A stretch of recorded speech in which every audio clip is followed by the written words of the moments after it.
All right, so if you want to introduce yourself in the film. Yeah, my name is Jacob Tierney, and I directed and wrote a film called The Trotsky.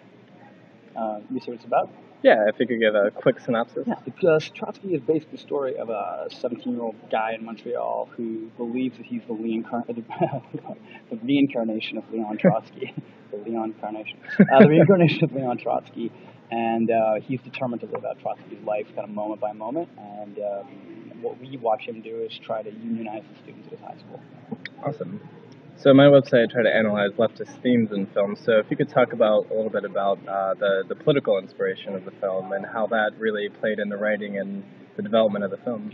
Yeah, I mean, I'll tell you like my route to Leon Trotsky because that's kind of like what happened to me when I was, I guess, about 12 or so. I should add, I grew up in China when I was a kid, so my family was fairly political. My dad was kind of a Maoist, and which nothing will make you not a Maoist, like living in China for 2 years. And so there was always a kind of a heavy political element to my family life and to my cultural experience as a person. And growing up in Quebec, it was a fairly political environment as well. When I was about 12, I saw Reds. And so I like to always say that Warren Beatty led me to Leon Trotsky. So I loved Reds. I loved that movie. I thought it was amazing. I still do. I think it's one of the best American movies ever. And then I read 10 Days to Trick the World, and that was really what kind of began my interest in Trotsky. So by the time I was 16, I had read Revolution Betrayed, and I had read the Deutsche biography, and I was trying to get through his autobiography, which is a dense-ass tome to try to get through. I still don't think I've ever made it all the way through. But yeah, that was kind of, and I think part of the reason that Trotsky appealed to me maybe more than anybody else was I liked writers and I liked intellectuals, and he always struck me as a writer and intellectual, but his biography is also amazing. At a certain point, he kind of converged with Joseph Conrad for me in this like idea of a 19th, 20th century traveler who got to experience so many different interesting parts of the world and so many interesting parts of history firsthand and be so integrated and involved in them. And I thought it was fascinating that somebody could be so important to such a powerful revolution and then be so completely erased from it and demolished by the same history that he had helped to build up. So yeah, I just found it an interesting period. Awesome. Yeah. So what do you think the role of film is in the real world and really changing the world? Do you think that films like Reds and your film really help get people engaged? I think they can. I think that, like, if my movie can do for some kid what Reds did for me, that's great. I think they're always more of a gateway drug than they are the actual addiction, Like, I think that we can't expect cinema to do more than tell us a story and make us think. That being said, I believe that all cinema, all art is innately political. It's inescapable. Every choice you make, every decision you make, the story you choose to tell, the way you choose to tell it, how you, what you do with your characters, what you do with everything, the way it looks, that's political. I mean, there are filmmakers that I like and respect a lot in some ways, whose films I just have a hard time with. People like Stanley Kubrick, people like David Fincher. I think that they have a kind of a fascist aesthetic. There's a level of perfectionism that I don't respond to and I don't enjoy. I like a bit more mess, a bit more of a Robert Altman vibe, a bit more of a Ken Loach, and that's just kind of an aesthetic choice. Yet I also believe that it leads to another way of viewing the world too. That like, I don't believe that things are perfect. I don't believe that anything should happen the way you want it to happen. Like, if I've achieved exactly what I had in my head, I kind of think I failed in a way, because what I want is to be surprised. And what I want, as the storyteller, I want moments that I wasn't expecting in there. And when I look at, filmmakers who do, I can recall very clearly a weekend when I was a teenager when I went to see Eyes Wide Shut and Summer of Sam. I hated Eyes Wide Shut, and I just loved Summer of Sam because Summer of Sam was like the opposite of Eyes Wide Shut. It was like, how many ideas can I throw into this? It's just so much. And maybe it doesn't all work, but there's like an explosion of interest and ambition and of trying things and of wanting this movie to be about everything. And there's a kind of frigid, I don't know, a frigid structuralist kind of approach to a movie like Eyes Wide Shut, which is such a hilarious thing to devote to sex, because if anything is ideally not frigid and structured, it's sex. Right.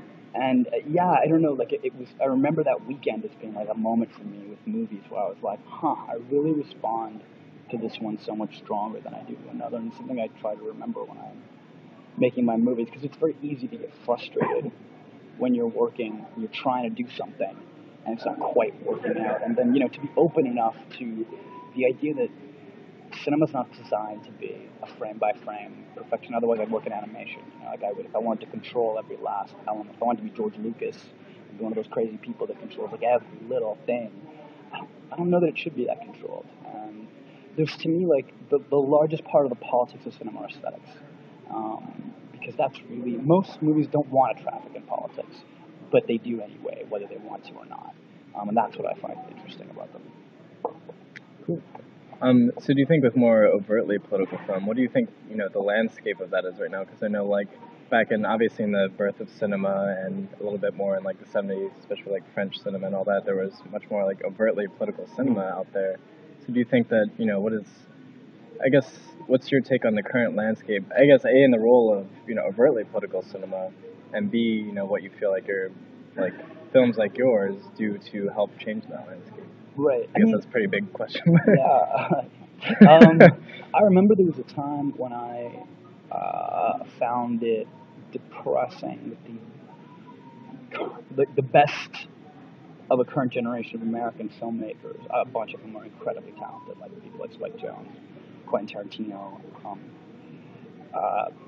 seem to be so interested only in themselves. There's a kind of a navel-gazing self-reflection that I don't find particularly appealing. I look at a film like Adaptation, which I, in a lot of ways, love, and in a lot of ways find incredibly depressing, because the most interesting part of that movie to me is the movie he pretends he can't write, the one about the orchid thief. Like, that's so fascinating, and yet he had to write a whole movie around the idea of not being able to write a movie about this one kind of lovely little story. But that, you can't control. It's a weird thing to talk about, because you can't control it movie by movie. You can expect that movie by movie, or even filmmaker by filmmaker. I think that there are inadvertently political filmmakers. Like, I think Sofia Coppola is a deeply political filmmaker in that she insists on telling the stories of spoiled rich girls over and over and over again, and that actually is a political perspective, and it is, in a way, a view into her mindset. And art is just a point of view, right? You can't. If someone's expressing a point of view, I don't judge them for it. You can judge the work, but like, no one else is making those movies. Like, who else makes a movie, The French Revolution, skips the French Revolution part? It's pretty amazing. I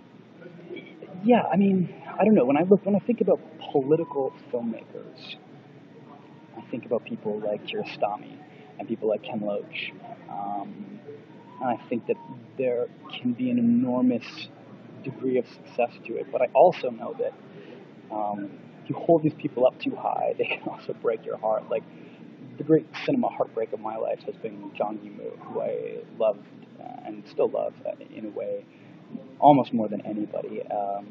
For anybody who doesn't know, Zhang Yimou directed Raise the Red Lantern, and To Live was one of the great Chinese filmmakers. And then he made a movie called Hero, which I could not believe I was watching. I felt like I had been whiplashed. Like, the guy that made the story of voodoo is suddenly making a movie about blind subservience to the state,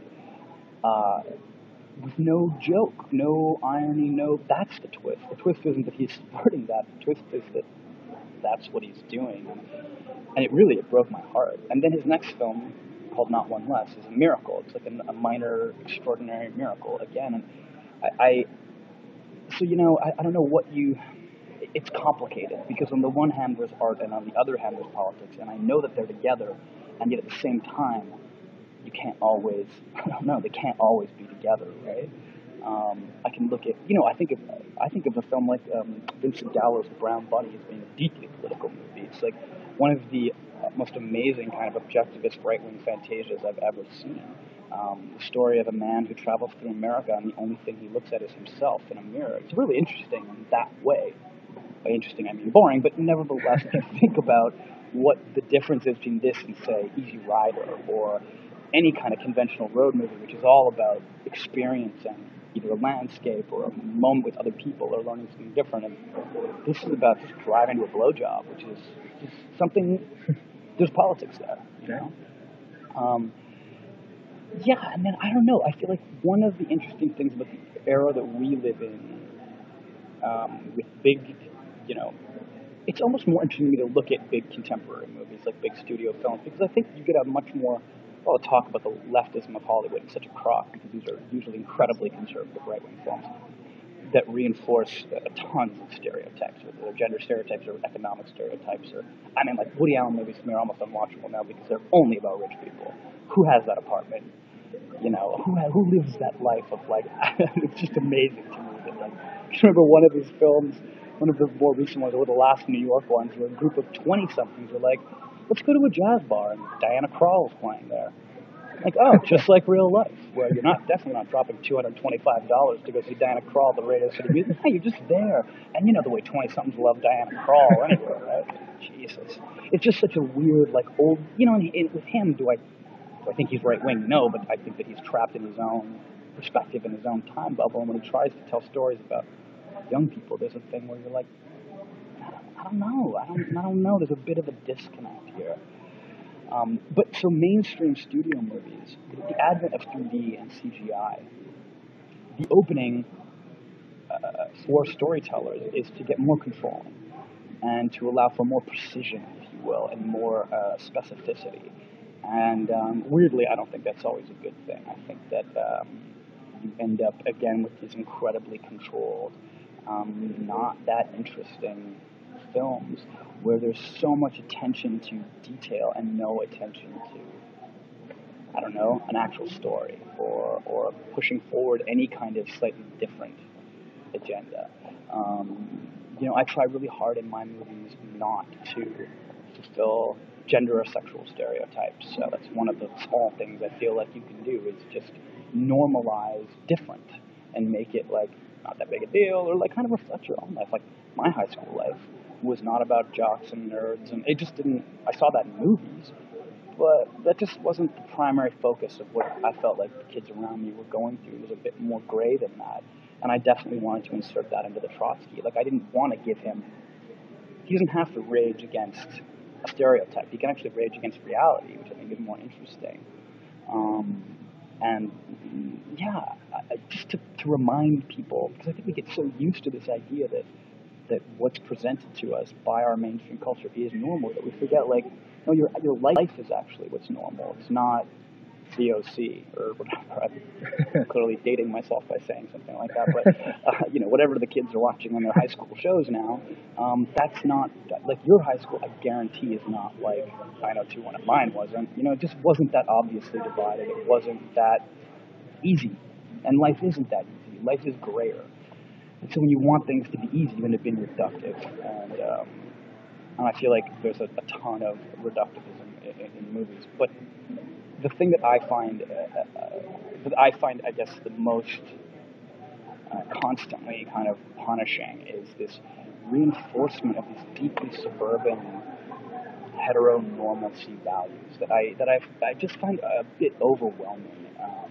And that, you know, you feed this to kids, like every Adam Sandler, every movie directed at people under 18, say, or even younger, and frankly, movies directed at adults too, just like reinforce what I think of as really suburban values, and they're not all bad, and obviously I don't disagree with all of them.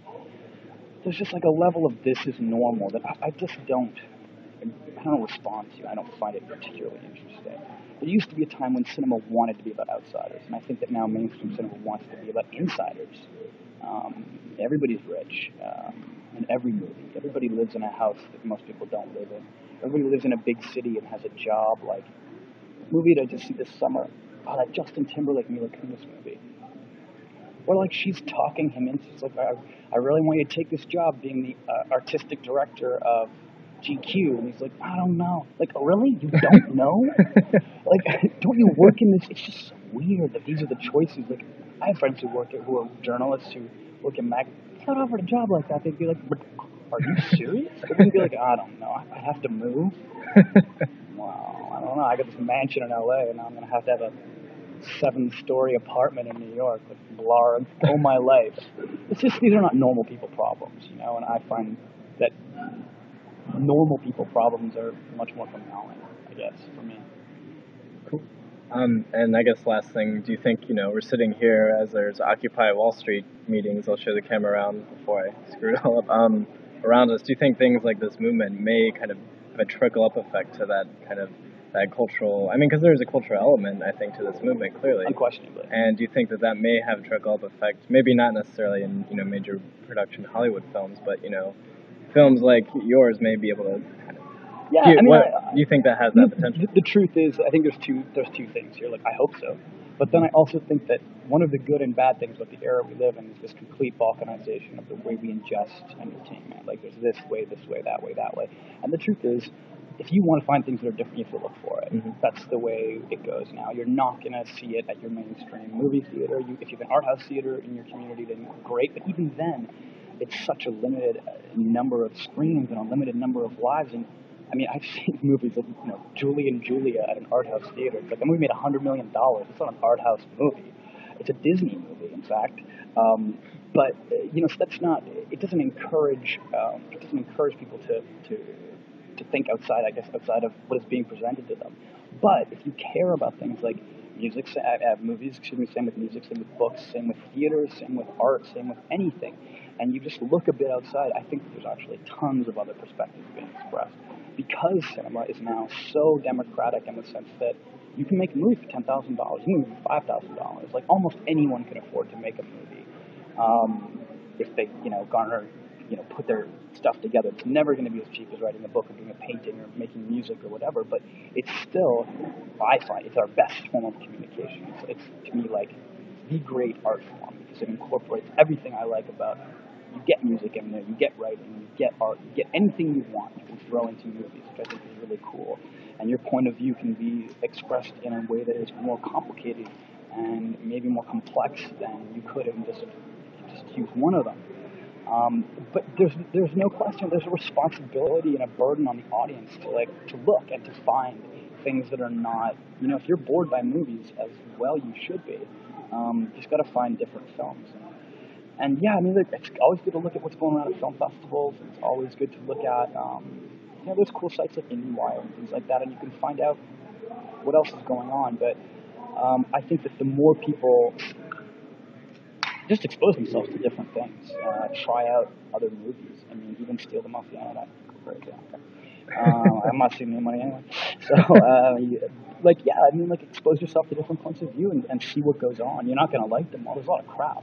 But there's a lot of really good stuff too, and there's a lot of, if you remember that movies that or whatever, if you remember that expressing a point of view is all art is, like one particular, and you try to think about it, think about the countries they come from and what the restrictions might be there. You can't expect them to look like a big Hollywood movie. You can't expect them to take on the kind of take on the scope or the ambition or the money, but their intellectual ambition and their artistic ambition can be outrageous and go way, way further. So, yeah, I think in a way it's a great time for art. And I think that the more that we remember that our lives are intertwined and political, that, like, Occupy Wall Street does have to do with me, and it does have to do with movies, even if I live in my own kind of world. This has to do with all of us. We're all participating here, whether we want to or not. And one of the things I really, really respect and enjoy about the Occupy Wall Street movement is that there are room for a lot of voices here. And it's not trying to become a homogenized movement. It's not trying, whenever I hear people say, like, what do they want? I'm like, I can't believe you expect one answer. It's just, we feel like we live in a world where we just constantly ask the wrong questions. Like, we just whack our heads against the wall asking the wrong questions. I think it's deliberate. Certainly there are people that want to ask the wrong questions because they're not going to get an answer, and their glib soundbite sounds even better. And the truth is not what do people here want. It's what galvanizes a movement like this. What creates a situation where you can have this level of outrage and where it can spread across from unions to trans groups to everything in between, right? To the homeless, to like everything that we're doing, students, moms and dads that are out here working in the kitchens and stuff. Like, that was what I found amazing. The kitchen here, back when there was a kitchen, It was like the way that when I was here on Sunday, it was like 3 moms working. It was awesome. It was so cool, and they just want to feed. Like one of them was like, "Oh, my kid's over there, and I come down." Just like he's here all the time, so I was gonna cook. Like that's awesome. That's what the stories that people don't like to tell from this movement. And to want it to be one thing is to want it to fit into, I hate to use this word, a kind of prototypically fascist mentality of like one thing. Where is your agenda? Even hearing people walk by, like, what do they want?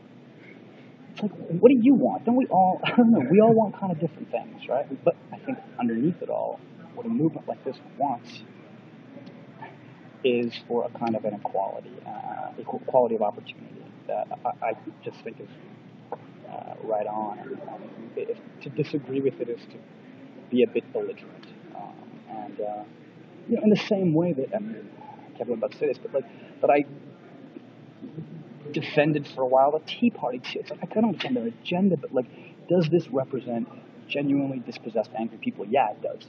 And you can't pretend they're not angry, and you can't pretend they're not poor, and you can't pretend that they don't understand, in a way that a lot of people here don't understand, what is happening to what they thought their world was. And do I think it expresses itself in a healthy way? No. Do I support that agenda? Absolutely not. But it doesn't mean it's not real. And it doesn't mean it's not relevant. And just because we don't like it doesn't mean it can't be, that it shouldn't be thought about and it shouldn't be dealt with as well. I think our constant quest for easy answers gets us into the most trouble. Like, there are no easy answers. We don't live in a world where things are that simple. And we're always better off listening to each other than talking over each other. And I think that if more people came down here and like listened to some of the amazing speakers and stuff, and they covered a bit more of that, I don't know. I think that we'd have a bit more of a dialogue, and I think that would be. I think that's always good news. Always good news. Is there anything else you'd like to say? I don't know. I've defended the Tea Party now. I know. I feel like I'm done. I was thinking about that today, and I couldn't not. I was like, it's not. I don't know. I asked you to talk for a leftism and film website, and you come and defend the Tea Party. I always try to do the unexpected. Awesome. All right. Well, thanks for talking. My pleasure. Awesome.